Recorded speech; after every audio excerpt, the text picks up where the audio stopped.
Cheers. The watches and what did you think of it? Yeah, so it was my first year. Yeah. So I had, I didn't know, I had some idea of what it was going to be like, but I didn't really fully, appreciate how big it was going to be. Like The money that goes into it, yeah, right? the money, the organization. There we go. That was like insane. The car straight from the airport to the hotel, and the hotels, and it for all these thousands of people that are there for a week it's insane. And it's what I see why they set it up so well, because you have to for so long. But I think it's I've actually only been to a few fairs and conferences, but by far that is the most insane. Yeah, there was at Basel World, which is the previous place they used to do it. So we used to get accommodation. And I kid you not, it was like a student accommodation. So you'd go in and it would be like, you'd be sleeping on a couch and it would be like thousands of pounds. Like they were taking, so what happened at Basel World, which was the previous to Watches and Wonders, was they kept putting the prices up. Wow. And that was in Basel because they had nothing really else. That was like their money maker. Right. They would literally, you'd go into a restaurant in Basel and they'd have like the price scored out and be put a new price beside that. For the Basel World Because they knew, price. yeah. I've heard the same about a few other conventions, basically, yeah, that roll into these big the towns. Like, they just, to some extent, these towns need it to survive. It might help them, but I think it's probably a smart move to put it in Geneva. It's just the center, so it makes sense. And if you take the rip out of people, especially with money, like people will just, eventually they won't stand for it. Yeah. And these guys, the watch brands, Rolex, Tudor, Omega, because all the brands were at Basel. Yeah. They were paying millions just to have the slot, not even for the kind of the exhibition, like the big thing that they built. Right. They were paying like millions. I think I'm going to pull out a figure, but I believe one of the brands said to me it was like 10 million for the week slot plus building the actual container. Oh, wow. Like, and that's a yearly cost. That's a yearly cost. Plus you've got restaurants putting up the prices, taxis putting up the prices, hotels putting up the prices. Like, it was just so much. Yeah. So much. But I think people have this perception that brands, especially premium brands, have so much money that they can kind of just do that. Yeah. If there's any brands that can afford it, it would be it would be the luxury brands. But what was the demise of Basel World? The demise of Basel World was brands eventually just pulled out. So the last brand to pull out was Rolex. And what was the reason for it? Like these price. They were just prices. It's prices. Yeah. They were like, the prices were going wild. Yeah. And it kept getting bigger and bigger and bigger. And then eventually everyone just said, F this, I'm out. But if you say, if it keeps getting bigger, what does that tell you about the watch industry then, since you've been in it? It's definitely getting bigger. Right. Definitely getting bigger. Do you notice it even now with the Watches and Wonders? I mean, when was the first one you were at? So the first one I was at, in terms of Basel. Or even Watches and Wonders as well. Oh, I would have gone to the first Watches and Wonders. That's a good question. I'll look this up right now. Yeah. When was the first Watches and Wonders? Know. I guess a couple of years ago. Surely it must be only under 5 years old, right? Well, I wonder if I think there was one before COVID.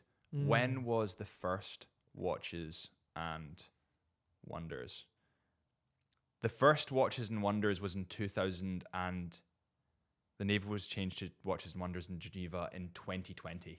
Whoa, it's really new. Really fresh. It's really fresh. Well, considering how new it is, it's very impressive. Yeah, very fresh. I can't remember, don't quote me who said it, but I think it was like Nico or someone who said it, like, this is going to be here, well, hopefully forever. Yeah. And if it's a staple forever, or for as long as it can be, then, it's a really healthy thing for the watch industry. Like, I think that was like, what I see it is like, it's a couple of things, obviously, and I think I heard this as well. It was like, it started off as you were going to the earlier ones where and you can tell me what you think of it between now and then then and now is like, it started off as more of a trade show for retailers and buying of the product and branch the product. Now it's turning into more of a, come get involved in or what we've released, but there's also a community sort of like public aspect to it, of like, this is the annual watch fair rather than just like come buy a product. People get a lot more excited about it. I think especially when Basel was like really hectic and it wasn't, it's never for the public. Basel, I think it became for the public, but it was still, even when it was for the public, it was very much like, you know how in Watches and Wonders you have tons of seat, you're given champagne, Yeah, you've got yeah. lunch given to you, you've got salads given to you, You've you've got like multiple places Yeah. throughout the venue. yeah, you've got like a press room. It's Yeah. all really well organized. It's Yeah. like the food's really good. Like Yeah. Basel was not like that. Oh, really? Like Basel, you would go outside and get like a sausage, like a Thing. sausage roll Come for back. 30 quid and then Right. come back into Oh, the it's show. bad, yeah. Like it was not set up in the same classy kind of nature that Yeah. this show is. Well, I would love to see that hall when it's not on, because I think I saw a gap. I think it was in the lab, they call it. You could see the roof of the expo, and it's so the whole venue is a fake roof. Oh, the whole venue is just like a container. It's insane. Yeah. So they've had to build that, like Yeah. obviously, but like Yeah. it's like, and I saw even like a little through an alleyway part between where staff would go. And it's like a movie set where it's all MDF and like Yeah. wood. It's insane. wild. I mean, It's that's wild. not even to beginning to start about the brands and the watches and all Yeah. that. Just more the phenomenon of what they do, and you know.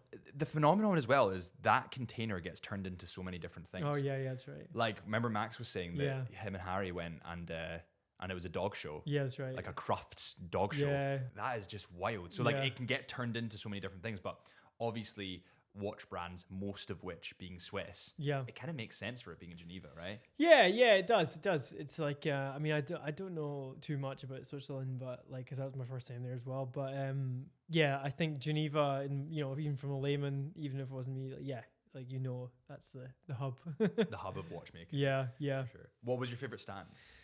Oh, that's a tough one. I mean, so I heard there's a couple of brands used similar stands to last year, I got told. Some of them use similar stands, Yeah. or at least similar vibes. Like Yeah. they kit out, like IWC's, it's slightly changed. They had that massive, like, looked like a globe, but also the water below it. Did you see that? Oh, IWC, of course, IWC. Yeah, it was amazing. Like, it was wild. But last year, I'm pretty sure they had a car. They used the same aesthetic, but they changed bits. Yeah. Like- IWC was probably one of the most impressive. It's biggest. It's immersive. Yeah. And I think their song they had was Hans Zimmer. Yeah. Which is pretty cool. That's sick, isn't Yeah, it's pretty cool. Like, who's So doing sick. that? So, you know, I think I felt I was like in another world, whereas like some stands you were very aware, like you're just popping in and popping out. Yeah, You know? yeah. And it depends on the size of it as well. Yeah, true. Because there was some, I know you visited Bremont, and I'm sure we'll get onto that in a second, but that was upstairs. Upstairs, well, they had a standalone position, but I think they were kind of, you know, I guess they're like a newer. Who knows why they were up there? Maybe it could be cost, could be, you know, maybe it was always left. I don't know, but yeah, they were further away than a lot of other brands. But you know, I think Bremont, you know, they're not a brand you would associate normally. Who would be at Watches and Wonders, right? Were they there last year? No, this was their first Watches and Wonders. This was Bremont's first Watches and Wonders. So yeah, so I think from a British watchmaker, it's insane to see that. You know, hopefully before long. But are they British? Well, yes and no. It's like the history. Yeah, their head office is in the UK, right? I don't know if it is now Ah, okay. Might because not of be. the rebrand. Yeah, I don't know. So what were your thoughts on the rebrand, firstly? I think it's a good time for them to do it. Like, it's personally, I'm not a graphic designer. I'm not really gonna be like, oh yeah, the logo. You know, Yeah. I wouldn't get into that. But I think from a side point of view, I think it's much stronger than the old logo, because I think also the old logo has connotations of like their older brand, and they're obviously trying to squeeze away from that probably. Yeah. And I think that's a really good thing for them. A clean slate. Yeah, it's for growth. At the end of the day, it's for growth. So I think it's a really good move, and I think put it this way, we're talking about it. Oh, well, that's the thing. And although people do criticize Yeah. online, they're still talking about it. Yeah. And that, like, if it gets eyes on it, like, I'm not saying that all publicity is great publicity, but it kind of is. in a Yeah, way. yeah, for sure. Yeah, as even say, I saw the Mad Watch Collector. He did a review on the exhibition, and he was saying like more people should be talking about Bremont. He was very impressed. Yeah. And to be fair, of a lot of the stands I went to, he said this too. But a lot of stands they went to, they gave you a lot of time, and they had the time to give. And I think, you know, I wasn't there for the public days, but like imagine the public days, they were like just like that. But yeah, very helpful, very insightful. You know, would I get one? I think the movements is obviously quite a thing to look into for myself.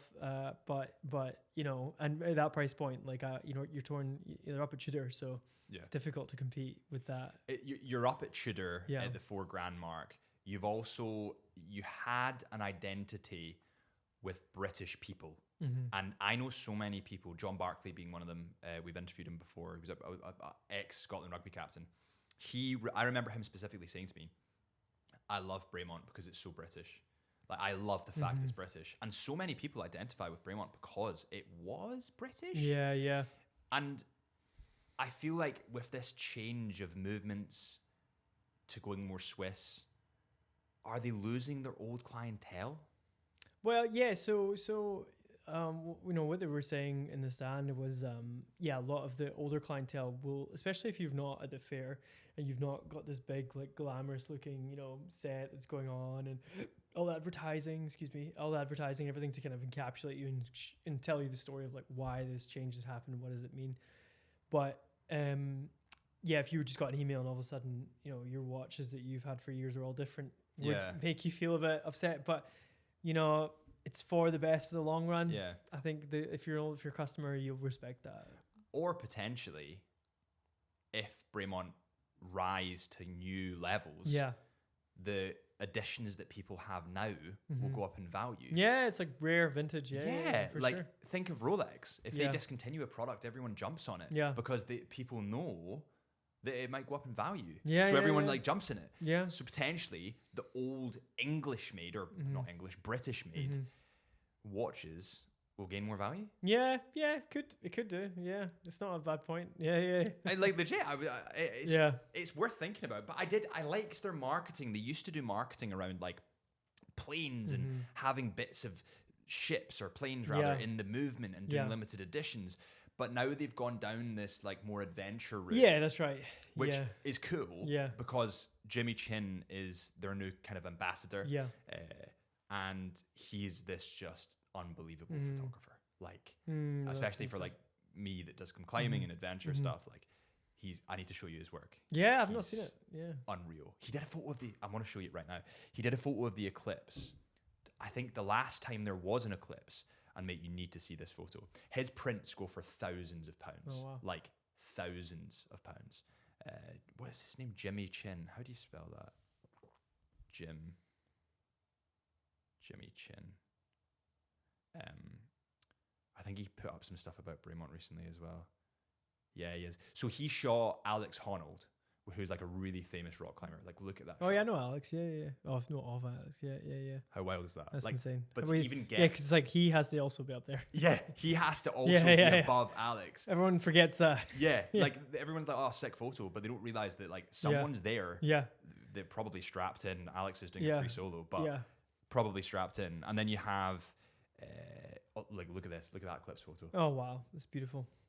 Like, holy shit. That's astral beauty. It's That is Earth's beauty right there. Yeah. That is like... And it's the moon as well and the sun. That's insane. Did you see the eclipse? No. No, we were in Switzerland. We couldn't. Scotland apparently could maybe see it, but yeah, where we were, we couldn't. I know. It's okay. We'll see another one. Yeah, we'll see another one. I've actually put in my calendar the date for the next one. When is the next one? So, good question. Let me look it up. There's a half eclipse or like a partial eclipse, they call it. Is the next solar eclipse. So the next solar eclipse, April the 8th on 2024, which is what the one that has just been. August the 12th in 2026. Oh, it's not that long. 2 years. And that's when it will be a total eclipse. But there will be partial eclipses between that. And I think there's 2 partial eclipses. So I really want to, on the date of the next eclipse, be there. Yeah, and shoot it. Like, you gotta wear special glasses. Yeah, burns your retina, doesn't it? I think so. Or UV radiation or light, I don't know, something like that. It's like looking at the sun, pretty much. Yeah, because it's pretty direct. It's pretty direct. Look at this photo of Peter McKinnon got a photo. Right. What is your first reaction of this? That's insane. Is it Red Bull? Red Bull Racing plus a solar eclipse in the background. What did they do for that? What were Red Bull doing? The planning must have been mental. So they must have planned this pre-eclipse, obviously. Like, they knew it was happening. But, I mean, like, I don't know how he dropped his shutter. This is getting into photography nerd stuff. Yeah. So when something's going really fast, for anyone listening, you need to have a faster shutter speed to get a photo of it. Yep. Or else it'll be blurry. So if you drop your shutter speed low, you let more light into the lens, but if anything's moving, it's going to be blurry. So that's what's called a long exposure. So you get like movement in the water. That's when the water looks really milky. And that's when you have a low shutter speed. But if you have a high shutter speed and you're shooting something like sport, it means that it lets less light into the lens. So the fact that it was dark and he still got that photo of planes. Must pumped ISO way up or something. Maybe like denoise the shit out. Yeah. I mean, it's backlit. It's not complete darkness. Like, I don't know how dark. Was it during the day of the eclipse? Yeah, I think so. So it would have been light. Yeah, for most people. I think, in fact, for everyone it was, I think, yeah. So it would have been light, but there's just like a black sun. Yeah, because it's remember, even there's the light around it. So, like, that's still light, isn't it? Yeah. So, like, it should be not total darkness, technically. Totality is quite dark, I'm sure, but maybe that, actually, there you go. That may not have been under totality. That may have been, like, almost totality. Yeah, and maybe had a break in it so that he could shoot. Yeah, or just off of it. So if you look at, like, say, I think it went across Texas up to, it did go to Canada, I guess, up to, the east coast of America, like that line there, the more you're in the center of the line, obviously the more totality. And if you were just out the outside of that line, then obviously that might be what that was, where you could slight curve of it. That's right. Yeah. Oh, that's interesting. So it depends where you are. Oh yeah. Of course it would. 100%. Yeah. Because it's literally just, Can you imagine if you like fucked that shot up? You'd have to wait a couple of years to get a new one. Like, can you imagine if you, because he's probably done a project. Oh, if it's been paid, then it's more pressure. Yeah. Because what might have happened is he's been like, I'll shoot this, I'll do a huge YouTube video for you. I'll do maybe some like promotions. And then but like, what happens if you fuck that up? Yeah. Well, it's wet. Yeah. Maybe in the contract where it's like, dependent, because of the conditions or something. But yeah, because it might be cloudy. Oh, what happens if it's cloudy? Yeah, things like that. So it might be not as strict as that. But you don't know. Anyway, back to watches. Yes. Rolex stand. What was your favorite stand? You were saying that you. So liked. I was digging IWC. I think it was really probably one of the most immersive, and they had Brian Cox. Even I didn't get to see it, but I think we were in the press room at the time. They had a talk. I think I actually caught it later online, and he's of course talking about space and time, which is always fascinating. Oh, fascinating. I mean, there you go. That watch. They released the Eternal calendar. Oh my god! Yeah. It's insane. Yeah. It's insane. And they don't know how long. This is wild. Yeah. So I was talking to Grant. Yeah. So for anyone listening, Grant is the UK director of IWC. Yep. He's been on the podcast if anyone wants to listen to that. But he was saying the IWC don't know whether that timepiece will actually last. Oh yeah. Due to the metals breaking down. That's right. Because of the how long it can go. Oh, yeah. Well, here's another fact for you in that line. Then, I say it's a fact, but I've read this, and it's like, and it makes sense. So right now, obviously, like say 42 million years, right? Yeah. It's like, even like imagine New York, imagine London, all these things, like and okay, the Greek buildings and the pyramids and things like that, but like. At one point in time, everything that we have made as humans will be gone, just because of decay and life. Yeah. And so like no matter how much a brand can make something that will last so long, you're not getting a guarantee with it. Yeah, that's it. Nothing's forever in a weird way, and it's funny because it's a timepiece. But there's actually I don't know how I found this other night. There was a clock, and I think it's in America. I'll need to double check, but it's a 10,000 year clock or something like that. Have you heard about this? Is that what Jeff Bezos built?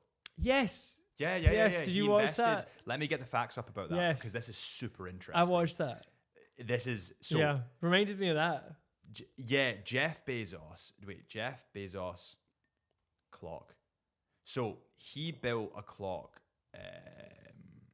that will last 10,000 years, and it's buried in the ground. It's a mechanical device that uses the Earth's thermal cycles to power itself.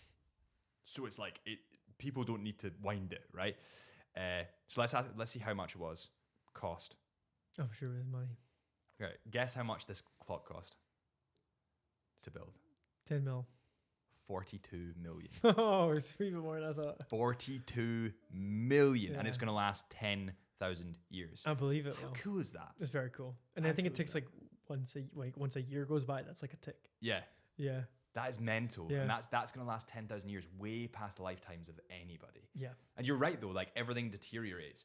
It is incredible how sculptures that people built. Yeah, all that effort, all that craft, and it kind of eventually. deteriorates. And But yeah. new things deteriorate or seem to deteriorate faster than old. Yeah, cheaper materials, cost, I know.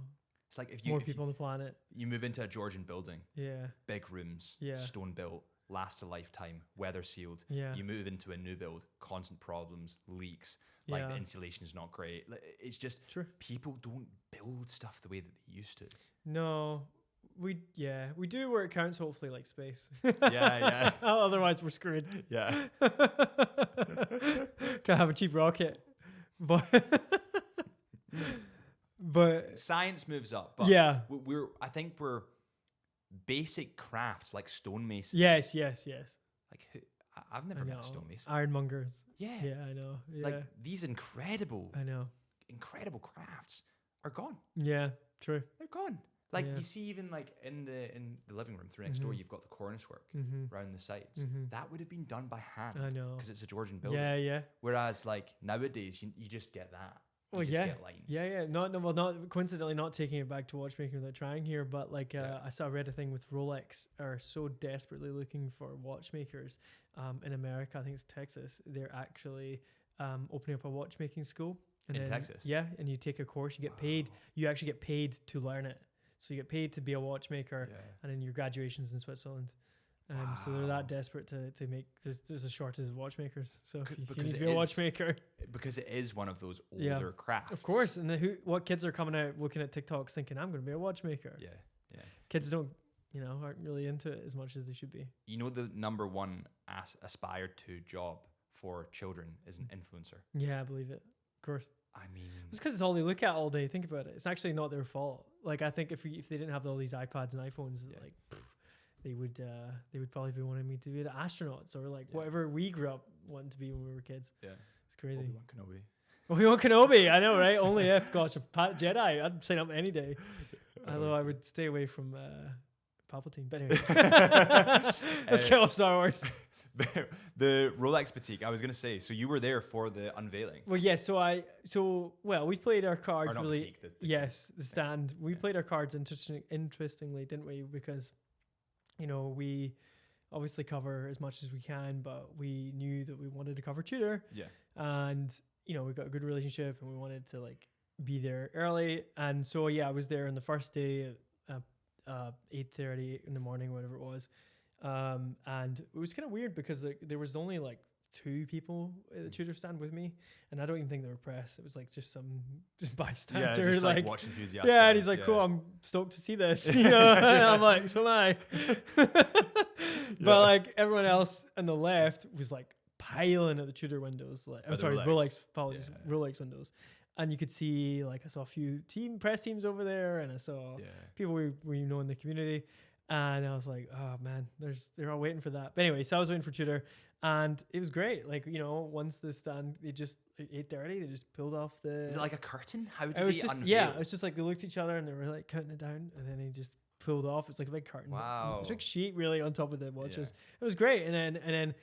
Luckily enough, I kind of spotted a kind of good looking sport watch. And I was like, that'll be where I want to film first. Yeah. And I got there anyway. So then it was the monochrome I saw first, and then I saw the Coke, and then I saw the gold, and I think it was for 5 minutes. I was like, oh, what other watches can I see? But I think I gathered pretty quickly there were the pieces that we were excited about, it was great. And then we got really lucky, and we got our contacts at Tudor that let us film before anyone else in the whole exhibition. I think I was probably the first person in the whole Watches and Wonders to touch those watches, which is pretty cool. But also taking it a step further, you were probably the first person in the world that didn't work at Tudor to touch them. To touch those. Yeah, 100%. Oh yeah. Well, I think because you've been in the stall. Yeah, you know what? I'll say that. I'll take that. Yeah. No, it's true because and in terms of video content, and blog content, the Chisholm Hunter channel, which we both do, we were the first. That's right, and we were told we were trending as well. I think for a while for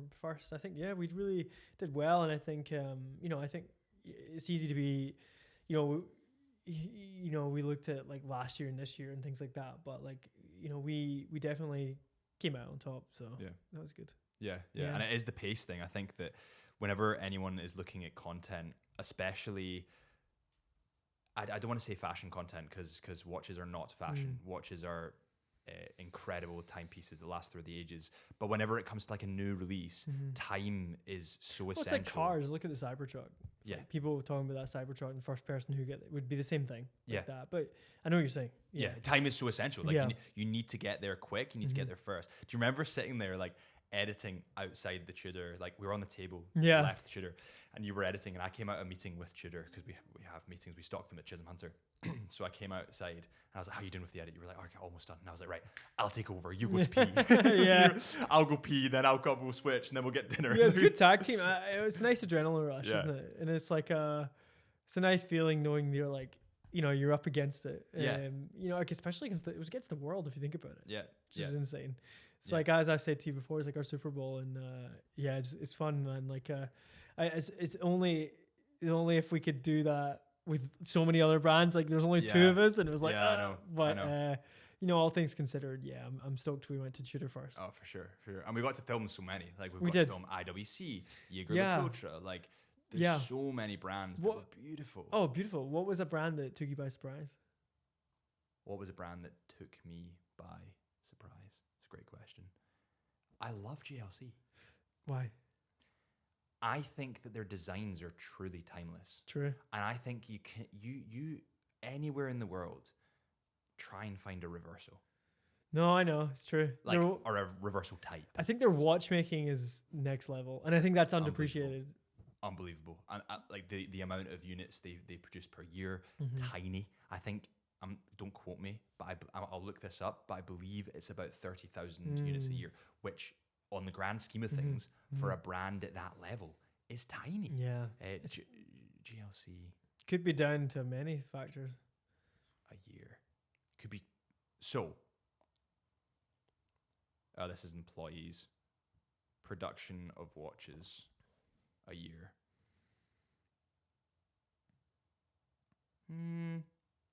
It's not giving me an accurate number. I think it was like 30 to 40,000 watches a year, Yeah. which is still really small. It makes sense because they're not a volume brand, although they're a big brand. They're not volume as a whole, like not like Tissot, right? Yeah. So like it makes sense because they want to take their time getting these masterpieces Yeah. to their clients or to people who want them. Yeah. No, GLC, okay, yeah. I was talking to Max as well, my brother, and he was saying he legitimately said, and he said this to me like 3 times. It wasn't like he was just walking into the GLC, but he like said it. Like he was like, if I am to get married, I'd want a GLC reversal. Oh, that's cool. Which is a super cool thought, Beautiful right? dress watch. Dress watch. That's really nice. Yeah. Like, because it's like one of those timeless pieces Yeah. that he can get engraved if he wants. It Yeah. really would mean the world to him. And like so many people at the GLC stand were like, oh yeah, there was a guy that was getting married and we lent him like a watch, or lent him my watch, and like that's GLC. Yeah, that's cool. It's such a cool that. brand. Very cool. What watch are you gonna wear at your wedding? Oh man, Your I know you got me engagement, thinking I know. about that. I know. I don't know. My dad has a Cartier that I'm like Cartier time. nudging him for Yeah. maybe, but I'm not gonna push him to. Yeah. Can I have that watch? But if I was to buy it, it's a great question actually. You got me thinking. It would be a dress watch. That's where GLC are the I perfect know. brand. If I could, this may be out of my range, but well, yeah. If I had the money, GLC. Yeah, If I had the money, they're a lot. yeah. I mean, listen, they're a lot of money. Like, but then there's such low production numbers that Yeah. they're going to be a lot of money. Like, Yeah. you look at what A. Lange & Son does with like the twice as better motto, where they, can construct this work of art over 6 months and then fucking tear it all down just to do it again. Oh, It's wild. Yeah. It makes like a year per watch, It's insane. and it's one guy. Is it actually one? So A. Lange & Son, one person builds your watch. Oh, it's like your watch. Okay, I get it. I get it. Well, that makes sense. Sometimes there's like a production line, Yeah. so the watch is passed through a production line, which is fine. Yeah. Yeah. Still handcrafted, but at A. Lange & Son, Yeah. there's one guy. It's insane. That's mental. I did see, speak of watchmaking, I did see again, fair credit, IWC again. I think they had, I don't know if it's patent to them. They had it on the show. It's like a IAR or AI. I don't know if it's AI. No, it's not AI. Augmented reality, maybe, kind of thing. Eyeglass, right? So it's like their watchmaking eyeglass, but it's like got a camera on it and lights. Really? And so, yeah, so you can not only obviously see what the watchmaker is doing, but apparently what they use it for is to live stream to their clients who are these watches who are wanting this piece made, so they can see how it gets done live if they want. Oh my god! I know, and not only that, because it's augmented reality, they can see, and don't quote me on this, but you can check it out online. There's some videos about it. They can see which cog is it's like for what, and what parts are missing, or what they need to do next, or whatever, things like that. So it's insane. So whether that's painted to them, I don't know, but it's very cool from IWC. That's awesome. Watchmaking, people should be watchmakers. Yeah. It's quite a cool thing. Like, but see, when you think about like the effort that goes into each intricate detail, some of these movements have like 600 components, and they're like a grain of sand. Yeah, is some of them. Did you see the Vacheron Constantin most complicated clock in the world? Yes, I was about to go talk about that because I'm stoked about it. It was one of my favorite pieces. It was a surprise piece, but the fact, first off, I can't believe it's a client's. I can't believe that's just someone who's like, can you make me this unlimited check? Like, Chinese, wasn't it? No, I think American actually. But it's got Chinese writing on it. No, it's just that's a Chinese New Year. Could be of Chinese descent. I don't know. Oh, Chinese New Year. Was that it? Yeah. I think it was like the Chinese New Year calendars and things like that. Right. Okay. Or like Year of the Tiger and Lion, things like that. Yeah. And then I think it had some 63 complications. So I mean, it had loads of calendars. Yeah. More than I can think of right 63? now. 63 complications. 63. And you've got your date window. Oh, it's insane. That's why I had like the stars. It had that. It's insane. Yeah. It was. I mean, it's a wall clock. In fact, it's the same as your wall clocks. I know. Maybe I should get one. Yeah. Who knows how much that is, man? 40 million. I mean, so one of one. Yeah. One of one Vacheron. That'll be. Yeah. But the thing is, because it's one of one. Let's pretend it's 10 million. Yeah. Okay. Because it's a one of one Vacheron, it will be priceless. Think of a one on one Rolex. Yeah.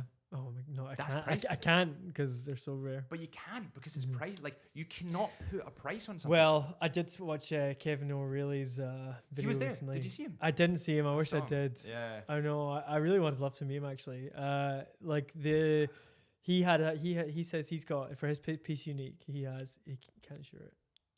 He can't share it. Can't insure it. Oh, he can't insure it. Yeah, because it's timeless. Not timeless. It's priceless. Can't be replaced. How can you put let's insure the Mona Lisa. Yeah. How? You're never going to replace it. I know. Like, let's insure this priceless, timeless piece of art that there's only one in the kind and it's signed. How? Yeah, too much value. There's a point that is like, it's just too high. I wonder if John Mayer's new AP could get insured. Well, if it's a piece unique. Yeah. No. You can't insure that. No. I don't think so. I've heard about artists, famous people doing this before as well. I wonder if they have a clone of that watch that they wear on stage, but it's not the real thing. I don't know. These guys have a lot of security. Probably real. I've heard that though. So I've heard that people like, let's say John Mayer's a huge guy. Ed Sheeran is probably one of them, like this huge watch collector. There's a bunch more, but they have a clone. Let's say they get a piece unique Rolex or AP. I don't know. Are you sure? Because like, imagine you have all that money in the world, but you can't wear a real watch. But imagine if you wear it and then it gets bumped. It's but you've got these guys are like, people can't get to these people. Do you know what I mean? Like security is like, I mean, you could be right, but you could be right. I don't know. I just think if I had all that money, I'd be really annoyed that I can't really wear my watches. Yeah, was there not the guy that Nico was going for wearing a fake AP? Well, he does that for clout, probably. He will, but if you think about it as a rapper. But the guy was also saying, don't quote me on this, but I'm pretty sure that the gentleman that he was going for said, I can't remember his name, he's a really famous guy, said, I wear a clone for security. Well, maybe they do. Do celebrities wear clone watches? Let's see.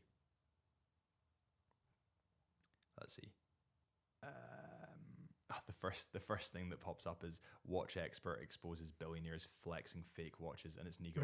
Eric Ross. It's Nico. Yeah, fake watches and celebrities around it. Neymar was spotted wearing a fake Richard Mille. Like, why would Neymar wear a fake Richard Mille? At the same time, though, I don't know, because if you get tagged, I don't know. Yeah, who knows? I don't know. Did you get what I mean? Yeah. These guys clearly have the money not to wear a fake. But they're wearing a fake for a that I feel that they must fear that they're gonna get. Of course you would. If you're in the eye like that, like, can you imagine Cristiano Ronaldo? Yeah, true. Yeah. Like Cristiano Ronaldo, if he went for a walk outside, I'm sure he'd be swarmed. Well, yeah, but that's why he probably doesn't even do that, you know. But like that, but that's maybe when he's in public. He says, True. or let's say he's traveling for a football game. Yeah. Maybe he says, "I'm going to wear my clone because." Yeah. Well, maybe it's just because they don't want to damage it as well. Don't want to damage it, but that's could be as simple as that. Yeah, like John Mayer, maybe he doesn't want to damage that watch. Yeah, maybe could be, but maybe he wears it because like he's obviously nervous about the damage. That yeah. Did you go into the Patek? I didn't. I think he needed an appointment. I don't know. Yeah, it's beautiful. I saw it from the outside because that's what I think they purposely did that. They put their watches at the window mostly. In fact, well, a lot of people did, but most of them, either new models were at the window, whereas some new anyway. But yeah, I didn't. Did you? I saw the denim straps, which were interesting. Not my cup of tea. Yeah. But yeah, what was your thoughts on Patek? I love Patek as a brand. Oh, they're insane. You know what I love about them? They bring out like 2 or 3 pieces. Yeah. And it's not really about what they bring out. It's about what they discontinue. Yeah, true. People are looking at what they discontinue instead of bring out, and they're like, "Oh my god, you know, we need this model now." Yeah. But I think that Patek have just nailed it as a brand. They do what they want. They're slow. They're timeless. It's true. I don't know enough about Patek actually. I really should research into them more. So should I. We should do some reviews on Patek. Yeah. But they are. See, I remember being at Wimbledon for Bomb and Mercy. And I was like 19 or 18 years old. I was super, super young. And I remember seeing this guy sitting in like a suit and tie. Like he was dressed like he was really wealthy. Like I'm talking like dripping and like Gucci, and he had Gucci loafers on and all that kind of stuff. And he had a Patek Philippe Nautilus, highly complicated watch. And I remember looking at that when I must have been like 17, 18, 19. And being like, that is the watch. Like one day. I might be 70, but one day, I'll get that. I'll sell my house, and that'll be it. Yeah. Which is, have you got a watch that you like think desire like the one? I don't fleet. Sometimes I do. Sometimes I change my mind. I did when I was younger. I actually really liked. It was actually a Cartier, but it was like a rose gold Cartier. I can't even remember what it was now. It's terrible. I think it was gosh, I can't remember the name. It was a long time ago. That was when I was younger. But now I've been in the watch game for a minute. Oh man, Cartier's timeless. To be fair, I do like my sister, because my sister was there for so many years. That she used to show me all the models, and I'd be like, oh, I like that. But I only liked it because it was like the rose gold kind of look. What would I like if you were to just? I know that's. Do you think your tastes have changed since you've come into the industry? Yeah, definitely. And even the longer I'm in it, the more they keep changing. Like sometimes, I don't. I used to think, oh, look, I like Royal Oaks, but I think even if I was given the chance, I wouldn't wear one. Too thick, too big, too chunky, too much bracelet. Yeah. Oops. I'm just like, I'm just kind of more into. I'm actually lighter watches now. Yeah. Like I think I've been wearing my Casio a lot, and and even my Tudor, I like that, but not all the time. Which is 58 in case you're listening. But yeah, I'm trying to think of like something that comes to my head really quickly that I like, but. Nothing's really screaming at me. I like I still like Tudor. Like I think I'm in love with what I like, and I like the Coke because it's a 39. Yeah. Anything that's a 39, I'm usually drawn to. Yeah, slimmer. Yeah, I just like a small watch. I still like Tag. I'd give Tag the light of day, believe it or not. I'd give a Tag Carrera still. I still want that. You always wanted that. I know it's not. I remember. I've not let it go. Yeah, it's a problem. Yeah. I remember the first. Oh my god, that must have been how many years ago? Was that? 2.5 years ago? 3, no, 2 and a bit, 3. 2.5. Yeah, 2.5 years ago. One of the first watches we ever filmed was a silver dial. Silver dial. I like silver dial watches. Tag Carrera, 39. Yeah, must have been 39. It's beautiful. I actually still think it's a nice watch. Yeah, and I remember you specifically in the Argyle Arcade. You were looking in the mirror and you tried it on, and you were like, "This is the one." It's beautiful. I do like it. I still rate it. I really do, and I think it's timeless. Yeah, it is a timeless good piece. Like I think I think I could tell. Like even if do you know what I can say right now? Honestly, if I had all the money, I probably wouldn't be getting your balled out like APs and I appreciate these watches, but I think like sometimes like even when I got my Tudor, I feel like I don't know. I just don't like to spend too much, and I'd like to just have something I can wear and don't have to worry about.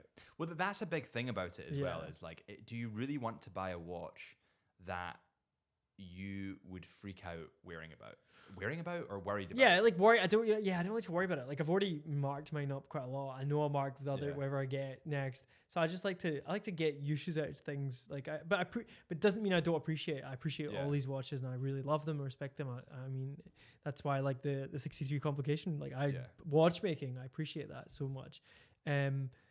There's like IWCs. I'm kind of like I was like a chronograph from IWC. It was like more of the big pilot looking designed ones. I still like that. It's still on the radar. But yeah. What do you think of the Engineer? It's too small for me. Or like too small? The dial feel, even though it's a bigger size, it looks small. Right. Because of the bezel. Yeah. Does that make sense? It does kind of make sense. I think for me, I really like it. Well, it's on your list. What's on your list? That's what I want to know. Or that world timer gone, the Amiga. Christ, man, there's so many watches on my list. I think one brand that I always, and it's because the power of a collaboration. Yeah.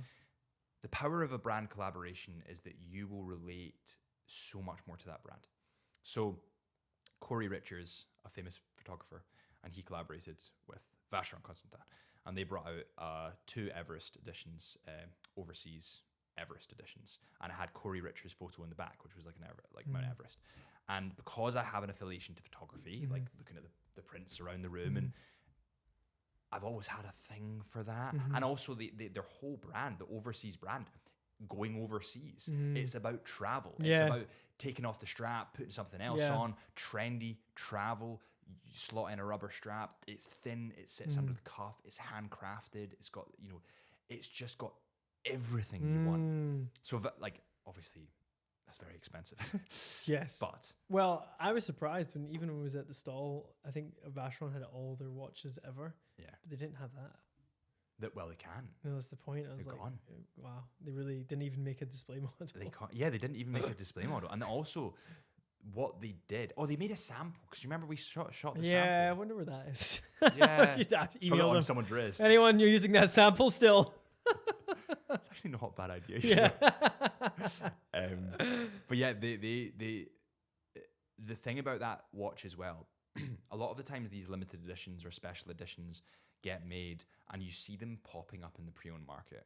So for example, Ed Sheeran collaborated with Tudor to bring out a Divide Tudor Black Bay and had the Divide symbol on it. Really cool. There was only a couple of them made. I'm going to say there was, for his whole team, maybe 50 or 60. I'm going to say that. Don't quote me on the numbers. 1 or 2 of them popped up pre-owned.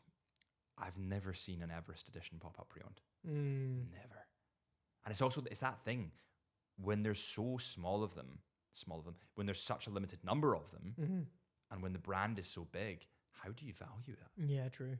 Yeah. Like the value is set by whatever you want to price at, because there's so few of them. And that's like so special. Like that's what millionaires want. They want something that they can't buy. Yeah.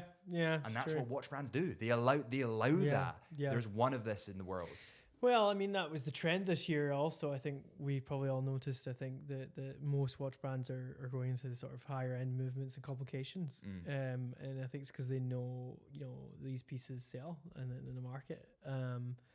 It's interesting to see some brands still obviously have their lines that it's not like these brands don't have their sort of more consumer based lines, but that's where the focus was this year. Did you notice that? The consumer based lines? No, it was in the sort of higher end complications and sort of higher market basically. Yeah, well, if you look at Vacheron, the average, so last year they brought out the Engineer. And this year, IWC, yeah, and this year they brought out the Horizon Blue in white gold over a lot of lines. I won't go through each line because I'll be here all day. And then they brought out like the Obsidian with, by the way, that Obsidian dial yellow gold. Oh, it's insane. Rose gold. Yeah, it's insane. Oh my god, beautiful black, stunning, absolutely stunning. Yeah, I mean that's a beautiful dress piece. For sure. But again, that like to your point. That was raising the prices, or the kind of like base price, right? Yeah. And that's kind of like their average price. I think watches and wonders must have been 12, 13, 14,000 pounds. Maybe more. I think more. Believe it or not. Maybe more. Yeah. It's a lot. Because every movement was a tourbillon or a perpetual calendar or an eternal calendar. Yeah, the eternal calendar. Yeah, things like that. But that's how we see. I suppose I'm trying to think of other brands, but I mean, a lot of other brands were kind of, up there. Even Zenith were doing. I noticed their Skylines now. They have chronograph. I still actually. Chronograph Skyline was pretty cool. I did like that. I think the Skyline is growing on me a lot more than it. I loved it. Do you remember when it first came in? Yeah, it's definitely grown on me. I think they're a wee bit kind of underdoggy at the moment, but I think there's some more to come from them. Hopefully, we'll see what happens. But they're an awesome brand as well. Yeah, I do. Yeah, definitely. Yeah. They used to supply Rolex's movements. Yes. Like who can say that? Yeah.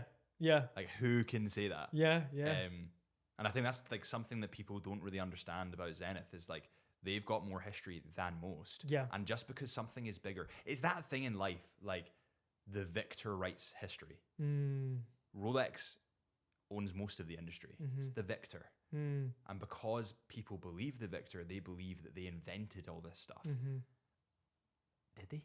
Yeah, well, it's marketing. Do you know what I mean? Or were they just successful? Yeah. Like when you look at the Daytona, Zenith had that design before Rolex did. Yeah. Or that type of design. Yeah. Now, both have their separate identities. For sure. Both are very, very different. Both are fantastic. But to say that Zenith copied Rolex with their chrono model, the new chrono model, their sports chrono model, it's not really true. Yeah. No, I know what you mean. Like, it's not true. Yeah. But what did you think of Rolex's releases? Just thinking that, well, we were saying earlier off camera, the 1908 was obviously pretty banging. The sky blue. Sky blue is beautiful. It's a nice watch. You know what? Lots of sky blue this year. Yeah, that's true. Yeah, quite a few brands. Yeah. I think I was just thinking that. I think, people were saying, oh, Rolex didn't release, this, that, or this.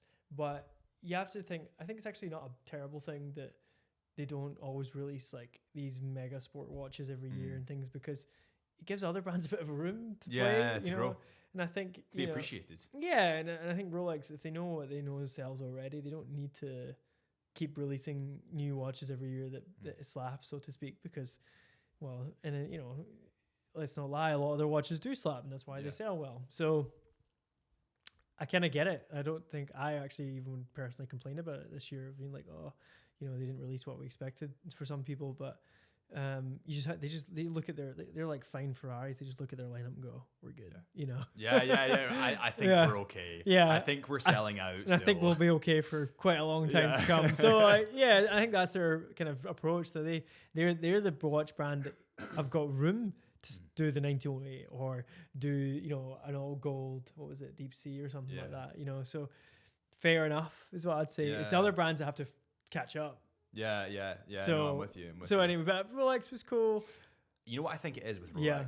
I think expectations are the thief of joy, and people expect the bar's certain high for things. them. Yeah, and the bar is so high for Rolex. People go, I'm expecting a new Coke this year from Rolex, and when it doesn't come, they're really disappointed. Whereas brands like Zenith, people don't really have those expectations at the moment. So when they do bring out bangers like they did this year, people respect it a lot more. Yeah. And also, like, you're never going to make a perfect watch. No, there's no such thing. And I think I'm no sidekick, but I think that Rolex will not for possibly ever really change their designs that much. Oh, they can. Right. They're too iconic. That's right. And the longer they stay that way, the more less likely they'll ever change them. So change the color, change the size, but like realistically, the way the logo is, the way even like their Cyclops, things like that, these things probably won't really change, in my opinion. Whereas like I think if you're another brand, you can take a risk and bring a whole new line. You can do that. Yeah. Which actually is quite a nice thing, Oh, it's a beautiful thing. So you're not limited as maybe, I'm not saying Rolex are, but they do daring things with the jigsaw puzzle piece they did last year and things like that. But it's just but I think Rolex were really interesting. I'm trying to think of other brands that like popped out to me, but who I wish I had time for and I didn't, it was Nomos actually. Nomos were cool because we filmed the Vashon video outside the Nomos. I'm not sure. Yes, or near. No, that was downstairs, but Nomos was Yeah. upstairs actually. Oh, was it upstairs? Yeah, I yeah. thought it was downstairs. Yeah. Nomos brought out some really cool colors. Nomos, I feel, are like the Apple of the watch industry. Yeah, yeah. They're really clean. Yeah, and they're doing well. Like to even be there this year, it was pretty cool. Yeah. And I wish I had time for them. So, but Minimalist brand. Like, it's very minimalist. Yeah. Very German. What was that new brand that was up near them that you saw? Norcan. Tell me them. Norcan. Break it down. Right. Cool story about Norcan. Mark Wahlberg saw that they released a new blue model. I'll get the model up and show you it. Mark Wahlberg got in contact and was like, "Yeah, what kind of like watch is that?" And they And he's a big watch collector. huge. So obviously they go, "Right, we're going to deliver this watch to you now because you want it." Now, little did Norcan know that Mark Wahlberg was going on the Graham Norton show that night. Mark Wahlberg wore that Norcan watch Cool. on the Graham Norton show. So let me look him up. What did they come in at, these watches? Mark Wahlberg. Norquan. It's spelled really weird. Norcan. See, it's one of the most searched things right now. Yeah, look. That one. Sky no blue. wonder he liked it because it's sky blue. Yeah, who wouldn't like that? It's cool. It's actually a cool watch. How much do these retail at? That's cool. They're quite affordable. I say quite affordable. I mean, Jesus. Well, it looks like a wee bit quite on the expensive side. Now I see the movement. It's nice. It's called let me get up what it's called. Mark Wahlberg is well known for being a watch collector. He has an endless collection of Pateks, Rolexes, blah blah blah blah blah. Yeah, he gets nice pieces. It's called a Norcan Wild One skeleton, 42 millimeters in turquoise. I mean, It's insane. that's really cool. Oh wow, kind of. It is cool. Also has a Hublot vibe, but that's only because it's skeleton, and they use skeleton a lot. It does have the Hublot vibe. It's you know what it is. I like seeing these micro brands because they can maneuver more. Yeah. And I think that as the like the YouTuber that we are, sometimes we can get caught up in that won't perform. Yeah. So target certain brands. Everybody knows that kind of stuff goes on. That's why your feed is curated the way it is. And what people don't really understand as well, especially from like a subscriber point of view, when they subscribe to a channel, is that the click-through rate on a video means you might not see it on your feed or not. So, for example, we did 3 Tudor videos at Watches and Wonders. Most people saw that of our subscribers. They did it really, really well. And then we did a Vacheron video, and everyone was complaining that we didn't do a Vacheron video, but we'd already done it. Yeah. But it was only because people weren't clicking on that in the first place that it wasn't. Well, YouTube's going like, feeds. Oh well, not many people are wanting to see it, so I won't suggest it. Yeah. Which is like so weird. So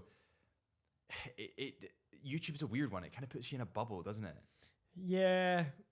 Well, I get what it's doing. It just wants the most successful things to succeed. Yeah, more ads. Yeah. So it's tough though, because things that you want to shout about won't get heard, is what you're saying. That's the biggest problem. Yeah. And I think I think that content creators across the board have that problem. And it's a shame because a lot of and I think the audience is up there with them, because although, everybody eats or not everyone, but like a lot of people eat McDonald's, know McDonald's.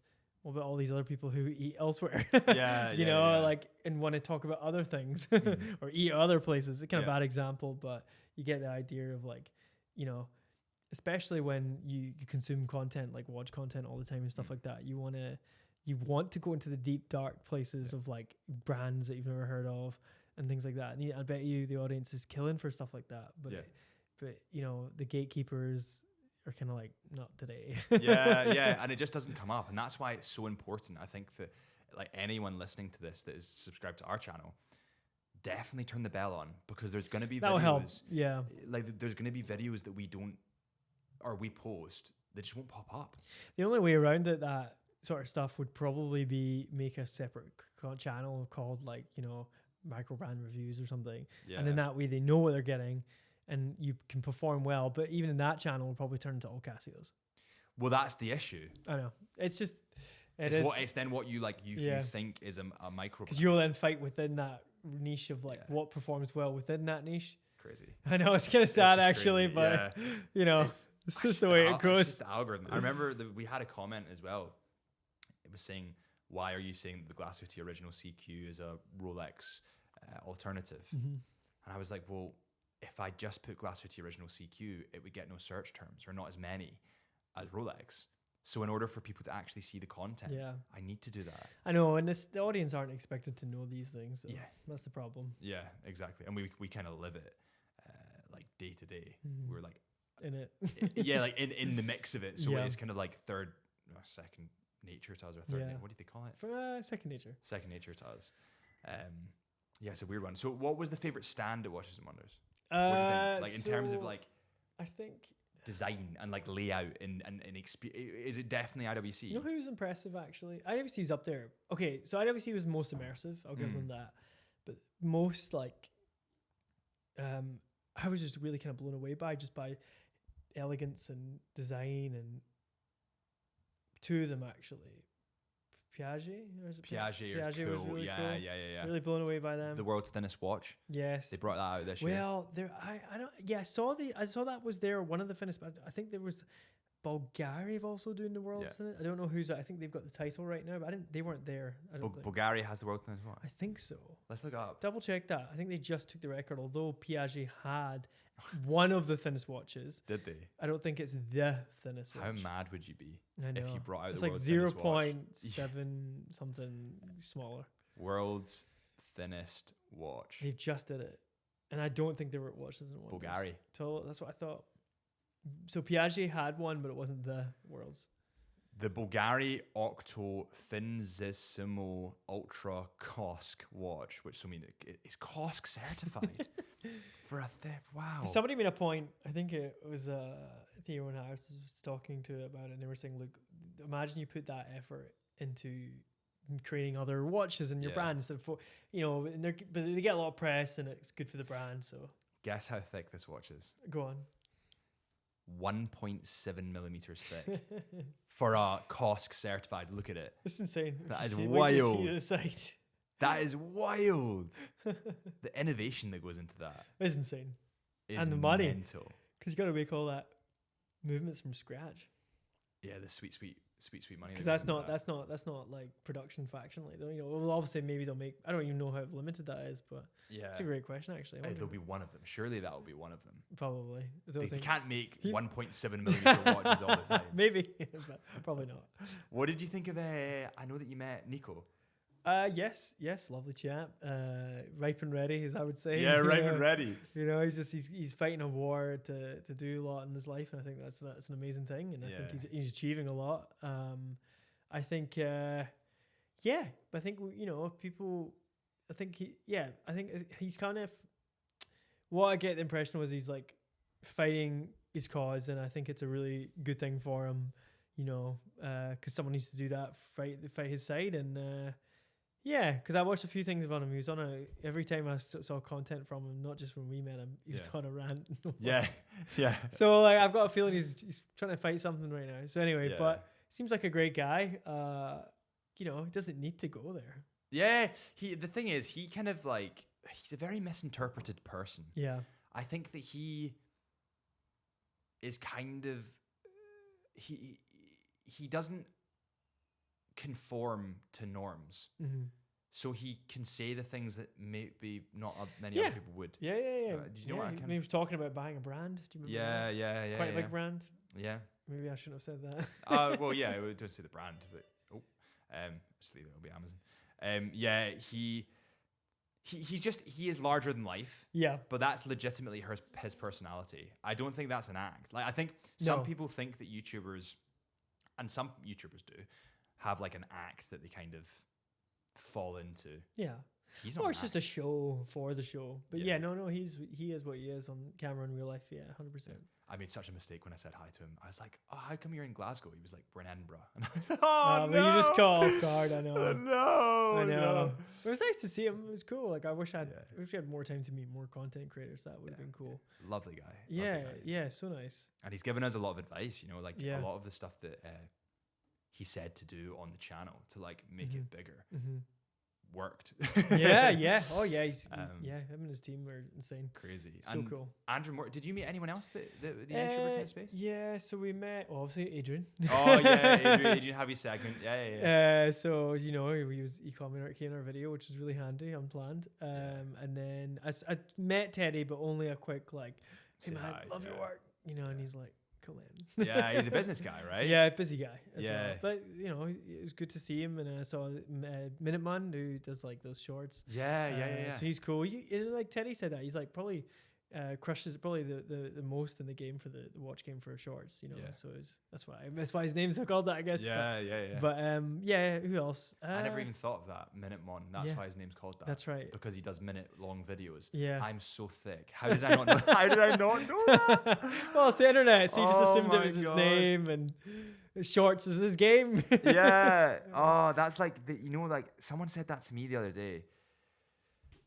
My handle on Instagram is HB Lifelens, and I think it was my girlfriend's boss was like, "Oh, I didn't even realize it was HB and then Lifelens." She was like, "I was just reading it as like Hajabal." Nah, because everyone on the internet just thinks random names. That's why. And you need to understand with marketing, you need to really strip it back. Yeah. Like, really strip it back. Yeah. I was gonna say, Teddy Baldazar's new boutique. That's stunning, right? Yeah, really cool. I think someone like him has achieved sick things, I think from YouTuber to like, retailer. Well, he's always a retailer online, I think, right? But like to be able to bring it to physical space is insane. And when I look back at like, his collaborations with Kevin and everything else, it's been very like, just built things up at a nice, good pace, but like collaborated. He's just done things a really good way. And I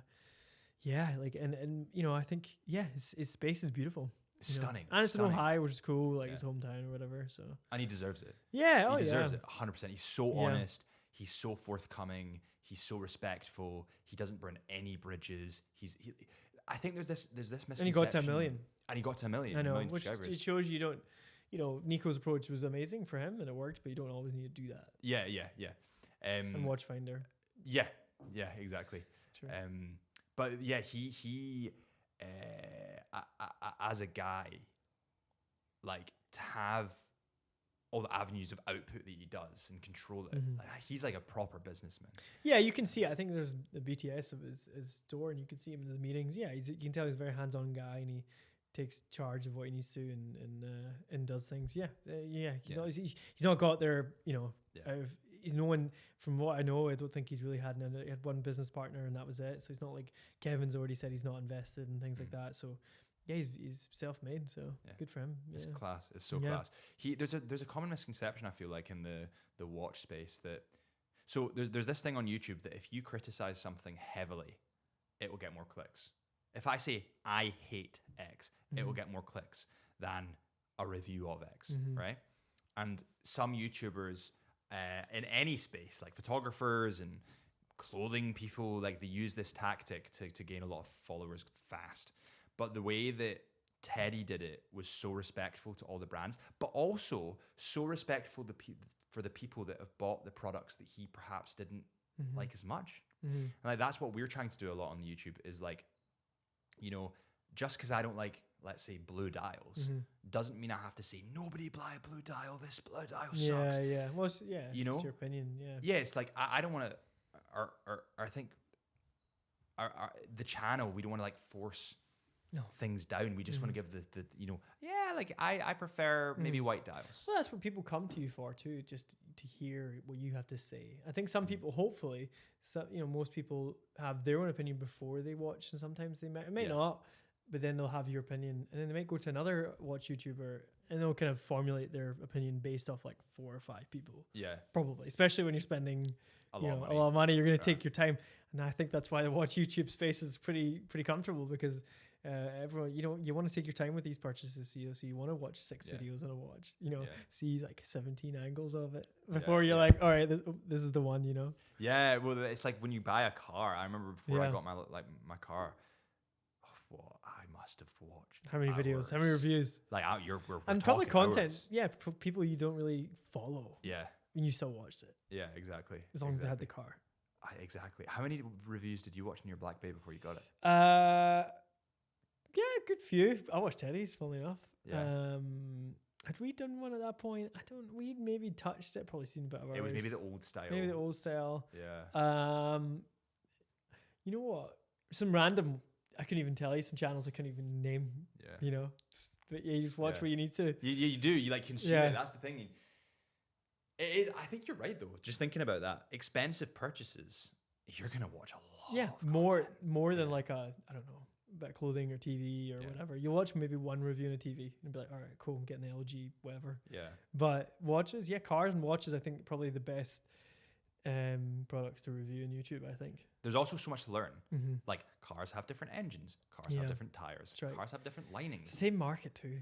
Yeah. Car guys are usually watch guys. Usually and watch guys usually car guys. Yeah. Photography guys are weirdly normally watch guys. Yeah, true. That's true. Do you know Jack Harding? I think so. I might have mentioned him. Yeah. He's a really unbelievable photographer. Yeah. He's from Scotland. I think he's in Edinburgh at the moment, but he's a really cool guy. And he has this beautiful watch collection. And he's a photographer. Yeah. And then he's quite close with Adrian. Adrian's a photographer. Adrian has okay. beautiful watches. Yeah. You know, and then there's Alex Steed. Alex is a really talented photographer. Has loads of watches. There's me. I'm a photographer. I have watches. Yeah, that's true. I think the photography and watches really go hand in hand. Yeah, they do. Yeah, that's the point. Yeah. Like vintage cameras, see stuff like that. It's hobby. Camera. It's like, I think look at people who these are all hobbies as well as work for some people, but like, you know, people can be watch collectors or camera, you know. I think of any photographers, people in their older years get into photography because it's a good thing to do. It's like fun. It gets them outside. And it's a nice hobby. Yeah. It's a really nice community as well. Oh yeah. Did you find that at Watches and Wonders? Yeah, in the places that had it, it was very business too, though, because of the week we were there. It was like the press week, so like, or the buying week as well. But like, I think smaller events probably have slightly stronger community feelings going on. But I think it's a multi-purpose event, so that's okay. Yeah, and it's not. And that was the that was the press and business, wasn't it? Yeah, and it's like. Things are it's not really about like let's sit and chat about watches for hours, you know, which you are chatting about the new models to some people. I think the best is the small little bumps into people and interactions you might have and be like, oh, did you guys see that? That's probably where the community was cool, like to chat about that. But we're pumping out so much content, it's hard to be in that space. You're like, okay, cool, but boop. Yeah, I need to edit. Yeah, you know, so that was, but yeah, I think there is a bit of community there. Yeah. I realized that with Adrian. I went over to say hi when we were in the press room. I think you were editing and I was nipping to the toilet or something. And I walked past and I was like, hey mate, how you doing?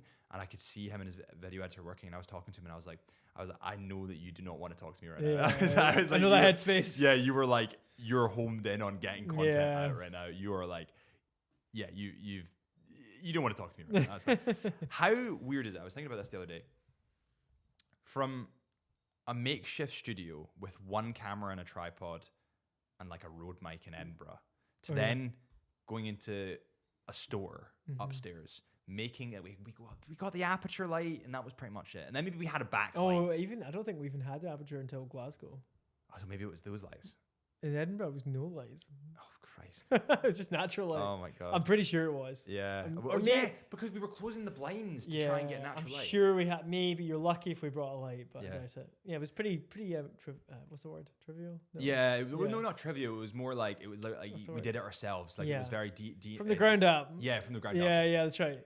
How weird is it that we went from Edinburgh using natural light upstairs in the bar in the Edinburgh boutique, filming with literally just a camera and a tripod. I think you were even hand holding it at points. Probably sometimes. And then we went to the arcade, went upstairs. We built it a bit more. We got that orange light that's beside you. That's right. Still here. Still the placement plant. We got the aperture light, and now we're in like a studio which is kitted out. Yeah, purpose built.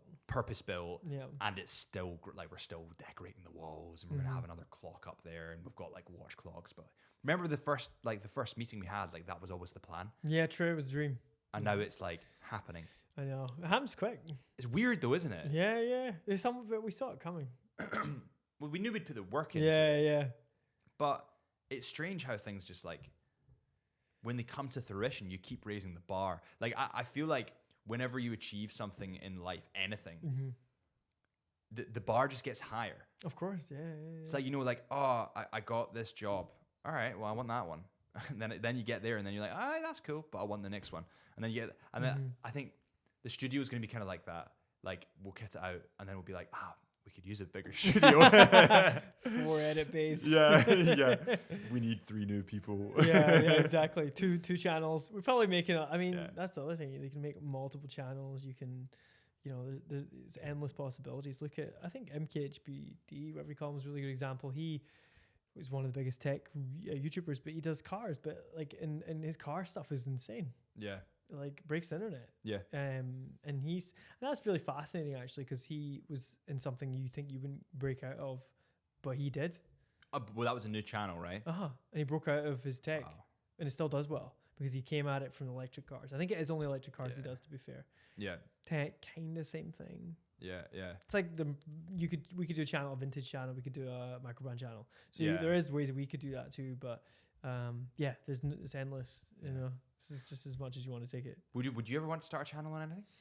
I've thought about it, semi-tried. Because you filmed one or two, did you? Yeah, I don't think it's for me. I don't know. No. I would have done it before now. Yeah. I just don't have the... I just don't have it. I don't know. Personalities. I'm behind the camera for a reason. But like things like this, like you've been really natural in front of these. Yeah, two. true. I'm comfortable. Yeah, I know. That's because I'm good to bounce off of. I think me presenting on my own, I'm like, lost the headlights. But I think I love orchestrating. I love designing. I like coming up with things, and that's what I like doing. yeah. I know some of the people have different roles, but like sitting behind, it's kind of like a muscle though. Like sitting behind a camera is never going to be natural. Like it's true. Weird. I'm sure. Look, if you put a gun to my head, I could do it. yeah. But I'm just, and you need to have it in you, like passion for like, and I have it in me to build things, but not to like be in front of things. Front of house. Yeah, no, I get what you mean. And for a while I thought about it, but I don't know. Yeah, I'm okay with it. Yeah, which is cool. It makes sense. It makes sense. It's funny how people's brains work in like different ways. Like, but that you're suited for. I think you've got a great personality for it. I wasn't suited. No, but like I think deep, you had to like learn and you had to like get used to doing it. But like deep down, I think you always knew like I wanted to do this. Surely, right? Because it was your idea to like formulate it, right? I technically pushed you in front of the camera. Well, yeah, that was... So that was a part and parcel with me. But then I go back to the thing, I saw a vision. I was like, this will do well if you, come in front of the camera. Because you were doing the hand stuff, remember? Yeah, it was very Watchfinder-esque. And so, which is fine. It was what inspired you to do the channel, and it worked. And then, like, we just changed it. And anyway, I think you crush it. Trust me. I think I have, like, a sprinkle of tism. Like, a sprinkle of autism. No, I genuinely think that I've got like, but sometimes that's okay. Like, I think, how you talk about ADHD. I actually look at this. How many YouTubers have ADHD? Oh well, I mean, Adrian is an example. I actually think it's like if you have ADHD, it's benefit your YouTuber because you're almost better and adapted for it. I'm not saying you need to have ADHD to be a YouTuber, but it certainly can help aid that process probably. Well, I think it could. I think that having ADHD, especially when it comes to YouTube, I can sit, like you've seen me going for like 3 minutes at a time, just talking about the first things that come up. And like, I'll start here and be over here at the end of it and be like, how the hell did we how did that line up? Yeah. Like no idea. And Adrian talked about this in the podcast when we had him on as well. Like he was just like, I can literally talk about anything because his brain just, it's like steps. He just keeps taking a step and then he goes, let's just take the next one. And then he ends up somewhere totally different. And the conversation is just like totally different to where it started. Yeah. But I definitely had I think anyone can start a YouTube channel, but they just need to remember to be genuinely them. Like I think at the start of the YouTube channel, I was maybe trying to be too presentery. Yeah, but it takes a while to find who you are with that stuff, I think. I think I don't think anyone who's big or anyone who does these things online, it takes to get into their groove. Like as always, like all these little things that came to be who you are as a YouTuber, like just took time and magic, and that's cool though. That's beautiful. I think if it came in the first day, it'd be boring, Yeah, because you wouldn't, what you built. You're done. You're done. Yeah, it's nice that it's the way it's happened. The as always thing was quite strange. I think it's great. It was quite I remember. Do you remember? Well, I remember at first I was like, "Why do you say that?" And then you kept doing it, and I was like, "Oh, I'll just leave it." And then kind of weird, but I'll leave it. But now I'm so glad we kept it because it worked in their favor. We tried a video the other day and didn't put it, and people went We were like, fucking yeah, mental. people are like, who's this guy? Yeah. It's not Harrison. Like, people get really upset. Like, really upset. Because it's a comfort thing now. It's like, I'm watching a Chisholm Hunter video. Life is okay. Yeah. It's straight. Like, I remember Peter McKinnon talking about this. He does that thing. It's like, what's up, everybody? It's Peter McKinnon here. Because it's like a dopamine hit. Yeah.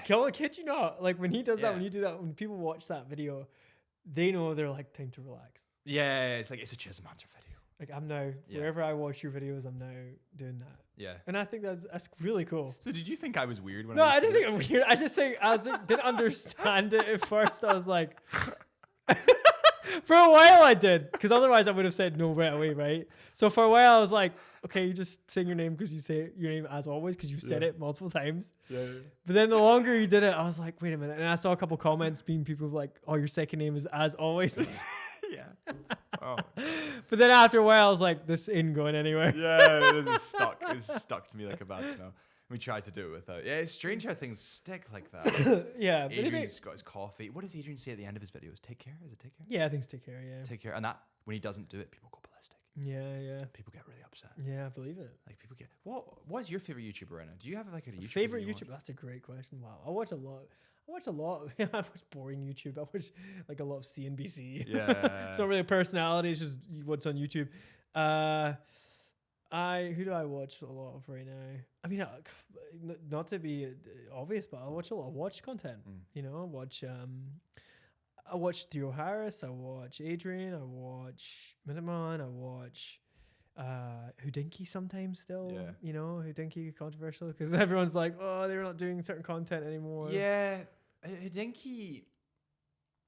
I think the thing with a YouTube channel is it's very personal.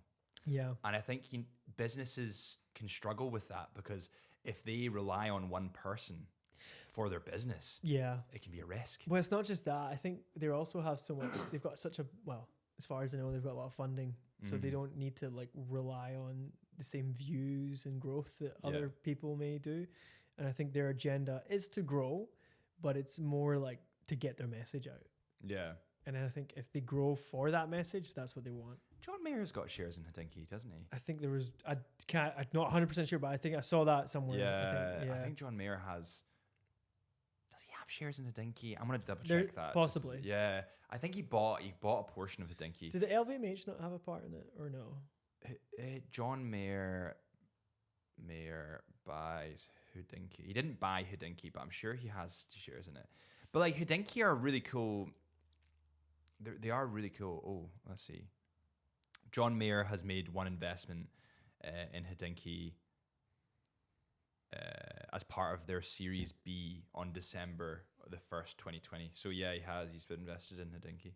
It's interesting. Yeah, but then it doesn't say how much he invested, so he could have easily invested like little 10K, could be 400. Yeah. I know. It's hard to say, but yeah, you know. That's who I'm trying. Well, I watch about Peter sometimes. Peter's awesome. Man. Yeah, Peter's really good. You can't beat him. Just a comfortable thing, though. It's also because you've been doing it for so long. Comfort, sorry, yeah. And what about you? Who do you watch right now?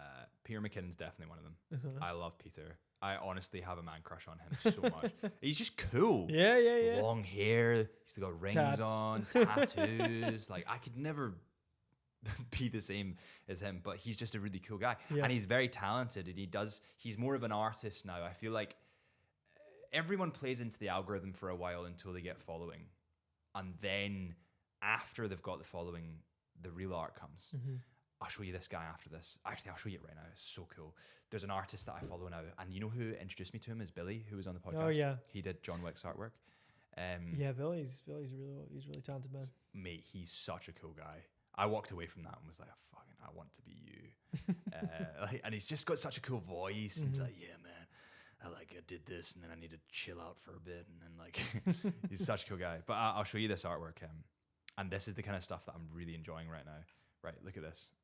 We won't get hit for copyright strikes if we play this, will we? I don't think we will because it's under 30 seconds for usage. It's amazing. How cool is that? Yeah, it's amazing. People who do stuff like that, it just takes real dedication for that. Can you imagine how long that took as well to create that kind of artwork. Just for anyone listening, what we're looking at, it's like a picture that's changing, and it's almost like a woman. And this artist does tons of these videos. He's called Slime Sunday. What a username, by the way. Slime Sunday on Instagram. This artist is super talented. So he does some of like ladies as well, getting older and going around in circles. Jeez. Look at that. Yeah. Like. Very cool. Like. Very cool. Just super, super cool. I'm yeah, going no, on a that's rant, proper. Yeah, it's hard to see artists like that. Well, there's a whole world for that. I know that. Yeah. I'm slightly aware of, but not really following as much as I should actually. Yeah, I think that's the route that I want to go down as well. Like, I think that I played into the. Well, you the got growth. in commercially, and like you liked like the huge art people who do these like travel stuff and all that, and it gets you into it. But that's also just your journey. It's not it's not a bad thing. It's not a good thing. It's just your journey. Yeah. But I think it's great you're following it. I think it's like me. I used to do music. Remember?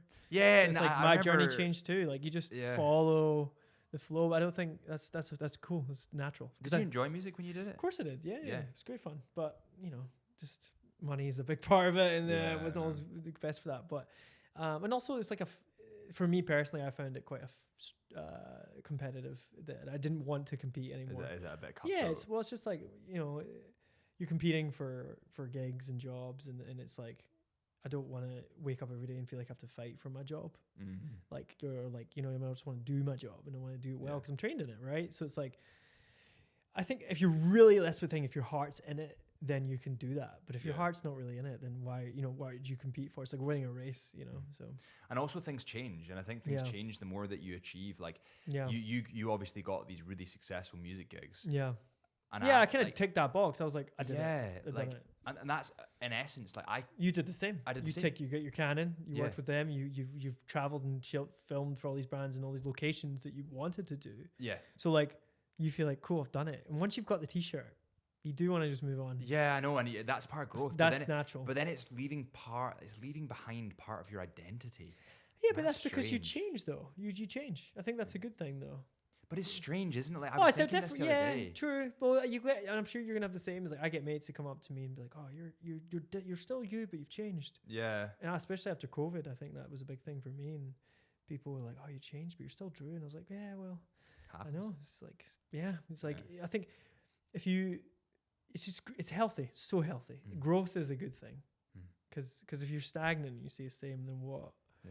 Unless you're enjoying that. If you're happy. No, I think that then it's like. But I think that's a good thing. Like when you've achieved, you move on, and when you achieved, you move on, and that like. I kind of get it now with like music artists or film directors or whoever, people who do different things. You're like, wait, why are they not directing the 10th Quentin Tarantino film? Was it Quentin Tarantino? He's only doing 9 films, I think, and then he's done, or something like that. It's like same thing. If he goes and does music, then or whatever, I get that. Yeah, because he's done it. Yeah, he's worn the T-shirt. He's got how many Academy Awards or whatever. If I can't remember if he won any, but you know what I mean. It is weird that you get known for a certain thing as well. Like then people like and stick you to it. That's the problem. That's an issue. Like the Pierre McKinnon again was talking about this. He was like, everyone knows me as the photography guy. I do. Yeah, he'll find it very hard to come out and do other things. Yeah, like he has successful businesses.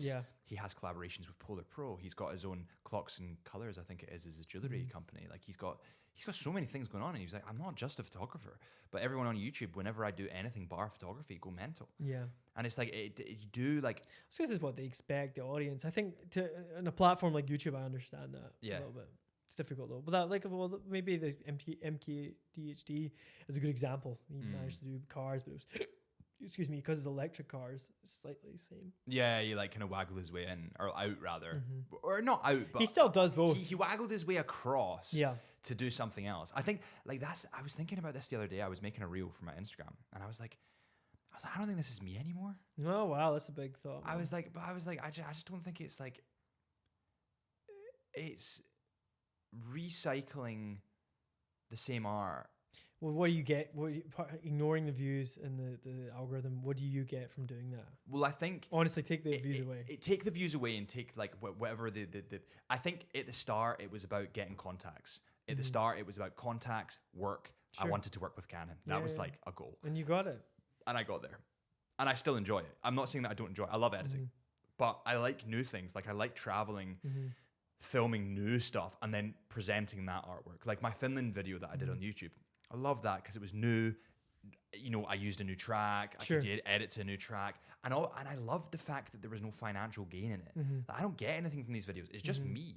Like I enjoy like just editing. Like remember we were talking about doing videos for your family. Like Like the some of the most important projects to me and some of the most successful projects in my eyes haven't been monetary motivated or money motivated. They've been like a video for my parents or a video for my girlfriend or you know, like those kind of projects. It's weird. Yeah, I don't know. Yeah, it comes back to, remember what I told you about Hollywood directors, like one for the industry, one for them. Yeah. You know, it's the same thing. We're not robots, right? And I think like there's a machine that always has to go over to make things happen, but there's also like we as humans want to create. I think we want to it's a muscle that we need to flex every so often, and if you don't flex it, it makes you sad, especially if you're a creator. Yeah. And unless you find another way to express yourself, but. Yeah, I think you got to express yourself, man. But it's also like the growth thing. I think that like I do still love doing that, and I love photography. I love you love the platform. It's more what you create. It's not like you don't love the tools and the art and how it happens. It's what you're creating is what you're talking about. But now, like, and that's the thing about every time I get or every time people get comfortable, they should always look for the next thing. Like for me, you know, firstly it was doing what I needed to do, working with Canon, working with these big brands. Then it was doing what I needed to do with the YouTube channel. Then it was doing what I needed to do with the podcast channel. Now it's looking at print work. Yeah, that's a whole new thing. That's a whole new thing that I just got into. I still think you should do a show. Like a print show? Yeah, or an exhibition. Yeah, I don't know. Even in Glasgow. Have you done one? I did when I was in college. Because you got forced to do it, so we ended up doing it. Really? I did it with 2 other photographers. It was great. We had to invite all my friends and family. And what kind of work was it? It was just like stuff we shot over the years, like trees and. But it was like was it music oriented? Was it like no? This was even before I did music. It was just portraits and landscape stuff back then. It was just a whole bunch of us that did it, and we got Red Bull to pitch in, and we got. Red Bull pitched in? Yeah, just like gave us free Red Bulls and put their name on it and all that. Yeah, they may have they gave some money towards the venue, like not a lot, but we just emailed a bunch of sponsors. We got Visit Scotland back then, or it was something else. I don't know if you rebranded it back then, but anyway, so a few brands were in it, and then you just got a poster and invite a bunch of friends and family. But I didn't have a social media follow like you, so yours would be busier than mine would be. But and you do it because it feels nice to go. What I would do. This is me throwing a wee curveball your way. What I would do if I were you, I would pick a project, right? And be like, I want to document, 2 months or what, I don't know how long, maybe a month of like the changing Arctic ices in the Antarctica and like how that's affecting the penguins or whatever. Yeah. This is really broad example. Yeah. But like make it a definitive project where like you have to do like, no, you could probably collaborate with like some organizations, some nonprofits. You really can go all out, like Walter Mitty type thing here, and like just ditch everything. Yeah, well, no, you still keep you only don't need to do these things. You could do these things for a couple of weeks. You could do it over years. You could just do it once every 6 weeks. You go out and shoot and then come back. It doesn't matter how you do it. What I'm trying to say is you have a dedicated project and it's like, this is what I'm going to do. And then it's like, when that project's finished, not only are you making people aware of that issue or what you're trying to show, then you can have a big show about it. Heck, you could have it in London. You could tell your social media people, whatever. And then it's like the show has not only artistic beauty of what you've captured, but it has a purpose too, possibly. It doesn't have to be like that specific project, but you could, in New York, I saw an exhibition years ago. And I think it was kind of a similar Antarctic thing. That's why it was in my head. And it was amazing because the book was to do. They sold a book, so you have a book at the end of it, of course, because of all the prints. You have the prints. So not that it's a profit money thing. You could put all the profits to charity, but you could sell your prints, sell the book, and also it just has a purpose. Yeah. It's nice because it has a finish and has an end, a start and an end. Do you struggle with purpose? Not really. No, I think. Call me crazy and just touching wood here. I'm so grateful. It's just being alive gives me purpose, man. That's a really crazy statement, but you just remember how lucky you are to be alive, and that does me. Honestly, it's a big statement, but You just have to be looking your health and things like that, and how lucky you are. Yeah. What about you? That's how I do it anyway. Do I struggle with purpose? I think I struggled with identity for a while in terms of what I was the video guy, but then like I did other stuff. So identity is something that I struggled with. Purpose, maybe a little bit. Do you reckon you do another photography kind of expedition? That's a great question. When I talked with you there, I was like, oh, that'd be cool. But I need a purpose. I need a story. If I could think of a story. The story could be documenting the... I've told you I'd like to make... 6 months or... Yeah, maybe, yeah. I don't know. I want to go out and find a story. Like some woman in Sicily, how she made pasta for 100 years. You know, like... That'd be cool, yeah. It's a dream of mine to make pasta over there. But like, I think... I don't know. It has to be a story. A documentary, I do want to do that, but it has to be a story as well. Get the right story, you know, be sick. Documentary would be cool. You know, You've talked to me about that. Let's email Netflix and we'll do a watchmaking documentary. Be cool. And it has to be the story. Yeah, there you go. We'll delete this part. Don't Don't tell anyone else because they'll steal it. Yeah, actually, no, you're a good point. I'll bleep that part. Right. But no, that's actually a really good idea. Yeah, because once you have, like, if you before you email, you flush out the idea really well, and if you email them, they will fund this stuff. You just need to prove that you can do it and you've got the contacts. Yeah. Which we have the contacts and we've got the crew. Yeah. You could hire people. Yeah, you could do it. It's a big project. Yeah. And you'd have to use that money to then be like, right, look, we've got to, depends how we do it and what days of the week we do it, but it's possible. It's cool. And then you've got a real achievement really there. Cool. Then you get awards for it. Not that we need awards. Yeah. I've had awards before. But like, but you know, there's a story. I mean, you have to want to tell that story. That's all the best movies are done like that. All the best stories and documentaries is because they really want to tell that story. And it's like I do love storytelling. Oh gosh, yeah, it gets me fired up, but it needs to be the right story.